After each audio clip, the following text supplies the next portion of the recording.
Nahum. Chapter 1. A pronouncement against Nineveh.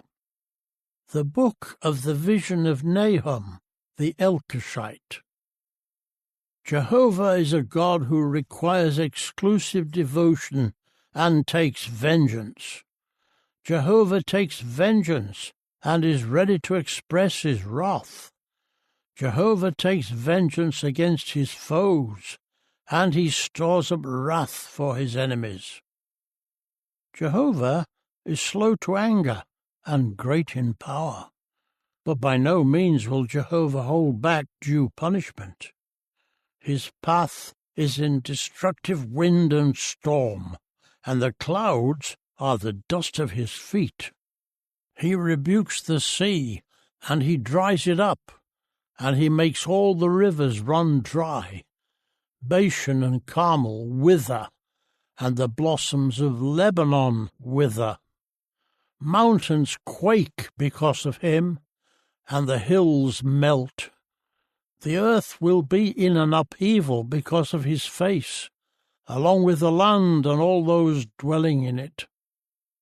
Who can stand before his indignation? And who can withstand the heat of his anger? His wrath will be poured out like fire, and the rocks will be shattered because of him. Jehovah is good, a stronghold in the day of distress. He is mindful of those seeking refuge in him. With a sweeping flood he will make a complete extermination of her place, and darkness will pursue his enemies. What will you plot against Jehovah? He is causing a complete extermination. Distress will not arise a second time, for they are interwoven like thorns, and they are like those drunk with beer, but they will be consumed like dry stubble.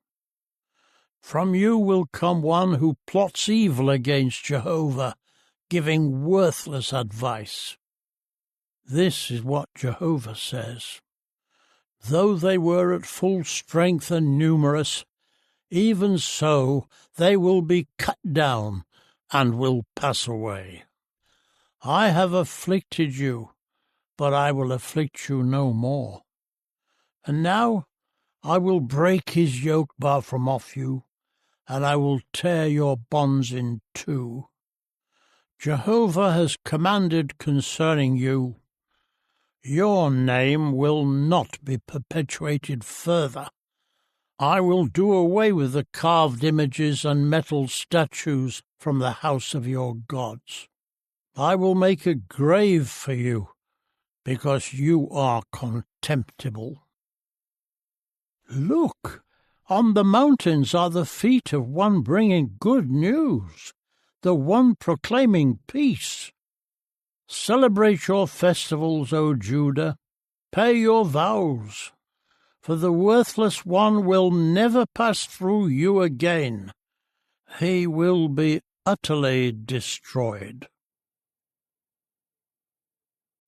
Chapter 2. One who scatters has come up against you. Guard the fortifications. Keep watch over the road. Brace yourselves, and muster all your strength. For Jehovah will restore the pride of Jacob, along with the pride of Israel. For the devastators have devastated them, and they have ruined their shoots. The shields of his mighty men are dyed red. His warriors are dressed in crimson. The iron fittings of his war chariots flash like fire in the day he prepares for battle, and the juniper spears are brandished. The war chariots race madly through the streets. They rush up and down the public squares. They shine like burning torches and flash like lightning. He will summon his officers. They will stumble as they advance. They rush to her wall. They set up the barricade. The gates of the rivers will be opened, and the palace will be dissolved. It has been decreed, she is exposed, she is carried away, and her slave girls moan. They sound like doves as they beat their breasts. Throughout her days, Nineveh was like a pool of waters, but now they are fleeing. Stand still, stand still, but no one is turning back. Plunder silver, plunder gold. There is no end to the treasures. It is stocked with all sorts of precious things. The city is empty, desolate, devastated. Their hearts melt in fear, their knees buckle, their hips tremble, all their faces are flushed.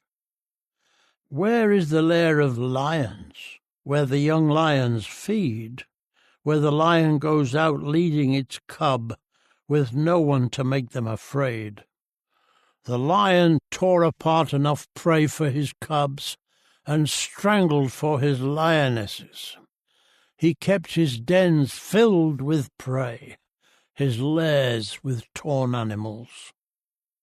Look, I am against you, declares Jehovah of armies. I will burn up her war chariots in smoke, and the sword will devour your young lions. I will cut off your prey from the earth, and the sound of your messengers will be heard no more. Chapter 3. Woe to the city of bloodshed! She is completely full of deception and robbery. She is never without prey. There is the crack of the whip and the rattle of wheels, the dashing horse and the bounding chariot, the mounted horseman, the flashing sword and the glittering spear, the multitude of the slain and the heaps of carcasses. There is no end to the dead bodies. They keep stumbling over the dead bodies. This is because of the many acts of prostitution of the prostitute. She who is attractive and charming, a mistress of sorceries, who ensnares nations by her prostitution and families by her sorceries. Look, I am against you, declares Jehovah of armies. I will lift your skirts up over your face. I will cause nations to see your nakedness, and kingdoms your disgrace. And I will throw filth on you, and make you despicable. I will make a spectacle of you. Everyone who sees you will flee from you and say, Nineveh has been devastated. Who will sympathize with her? Where will I find comforters for you? Are you better than Nahum, which sat by the Nile canals? Waters surrounded her. Her wealth was the sea, and her wall was the sea. Ethiopia was her source of boundless strength, also Egypt. Put and the Libyans were your helpers. But even she became an exile. She went into captivity. Her children also were dashed to pieces on every street corner. They cast lots over her honoured men, and all her great men have been bound with fetters. You will also become drunk. You will go into hiding. You will seek refuge from the enemy. All your fortifications are like fig trees with the first ripe fruits. If they are shaken, they will fall into the mouth of devourers. Look, your troops are like women in your midst. The gates of your land will be wide open for your enemies.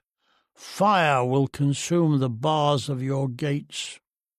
Draw water for the siege. Strengthen your fortifications. Go down into the mire and tread the clay. Grab hold of the brick mould. Even there fire will consume you. A sword will cut you down. It will devour you as the young locusts do. Make yourself as numerous as the young locusts. Yes, make yourself as numerous as the locusts. You have multiplied your merchants more than the stars of the heavens. The young locust strips off its skin and flies away. Your guards are like the locust, and your officers like a locust swarm. They camp in the stone pens on a cold day, but when the sun shines, they fly away, and no one knows where they are. Your shepherds are drowsy, O king of Assyria. Your nobles stay in their residences. Your people are scattered on the mountains, and no one is gathering them together. There is no relief for your catastrophe. Your wound is beyond healing. All those hearing the report about you will clap their hands, for who has not suffered from your relentless cruelty?